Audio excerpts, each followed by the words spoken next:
L'IA, c'est pas que j'ai un chat et je vais parler avec lui. Bien sûr. L'IA, ça sert aussi sur la prédiction. Qu'est-ce que c'est qu'un matériau? En fait, c'est une structure d'atomes qui s'imbrique d'une certaine manière. Ce que l'IA va savoir faire, c'est prédire quelle structure d'atomes pourrait exister d'un point de vue prédictif et pourrait être stable dans la vraie vie.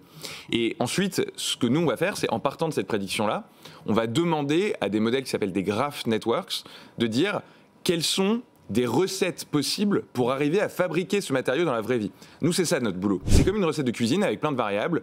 Quels ingrédients on met dedans? Ça peut être du fer, du manganèse, de l'aluminium, etc. Dans quelle proportion? À quelle température? Pendant combien de temps?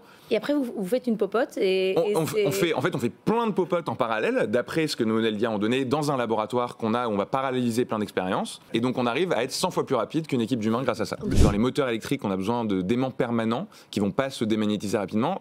Dedans, il y a des terres rares et aujourd'hui, on ne sait pas faire sans. On a développé un premier matériau magnétique qui n'a pas de terres rares et on vend des produits physiques à nos clients pour remplacer ceux qui sont problématiques d'un point de vue écologique, d'un point de vue sourcing ou d'un point de vue parfois réglementaire.